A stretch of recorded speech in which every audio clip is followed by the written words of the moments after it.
long list for the 2018 Guernica Prize. We're so excited to be doing this. We had a super strong year. We had so many great submissions this year, so we're really excited to release this to you guys. I'm going to start off with the announcement of the 3 jurors for the prize. The first is Cora C. Ray. Cora C. Ray is the author of 3 books, including the novel Behold Things Beautiful, a finalist for the Quebec Writers Federation Paragraph Hugh McLennan Prize for Fiction in 2017. Her fiction, poetry, and essays have appeared in many magazines, including the Literary Review of Canada, The Puritan, Geist, Art Poetry, Carte Blanche, and Montreal Sorail, as well as anthologies such as Waiting, an anthology of essays, and she lives in Montreal. Gabriella Gallagher's forthcoming book is Eva Solomon's War, set in Mandate Palestine of the 1930s and 40s. Her first book, Song of Ascent, a collection of linked short stories, won the 2001 Upper Canada Writers' Craft Award. Her novel, Girl Unwrapped, won the City of Ottawa 2011 Literary Award for Fiction. She was co-winner of the 1997 Journey Prize for Short Fiction and a finalist for this prize in 1995, and she won the Prism International Award in 1993.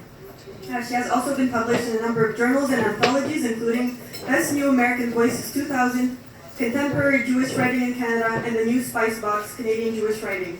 And our third juror this year was E. Martin Nolan.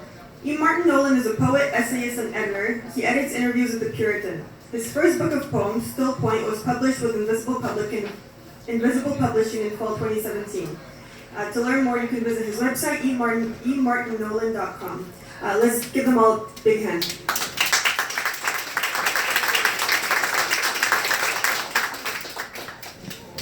And finally, for our long list, we actually have 11 titles long-listed this year. There was a tie, so what I'm going to do is I'm going to read out the titles along with a short description of each one, and it's going to be in alphabetical order. Can I get a drum roll, guys? Okay. The Whispering Gentleman by Sherry Castles. A coming-of-age story about family, tragedy, and boyhood friendships deeply rooted in a rural community by the Miramichi River. Number 2, La Maison Bleue by John Clayton. A former member of the French Resistance and concentration camp survivor contemplates her past during an extended stay at an inn in rural Quebec. Big Wit by Ava Kirchik. Set in yuppie Toronto, the story tells of a young couple's emotional roller coaster as they strive to have a baby. Clever, witty, yet true-to-life writing that unpeels the layers of heartbreak in this common human dilemma. Both Sides Now by Ira Naiman. A rollicking ride through a world where a gender swap somehow goes wrong, hilarity ensues, and all hell breaks loose, including POTUS turning into a little Shirley Temple. Cardinal Divide by Nina Newington. Complex tale about a recovering alcoholic who learns her adoptive father is a woman, and that her birth parents might be Indigenous. Delves into prairie history, Indigenous realities, the recovery struggle, and gender identity. CompuGlobal Hyper Meganet by Patty Scott. A darkly comic, multi-formal mashup of the world of the modern workplace and the knowledge economy. The Approaches by Kristen Shepard. A sympathetic tale of a lost girl who must leave her lost mom to live away with her distant aunt and who lives with lost ghosts.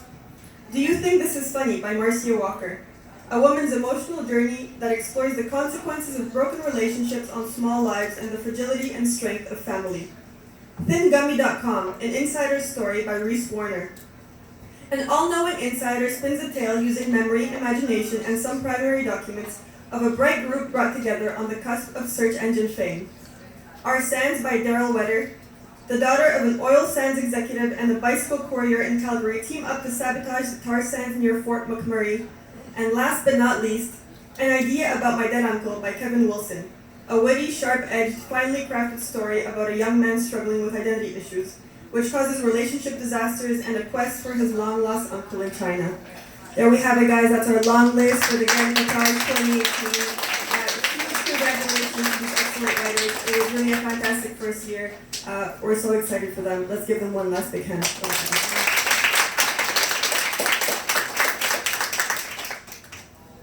We're going to go on with our readings. Next up,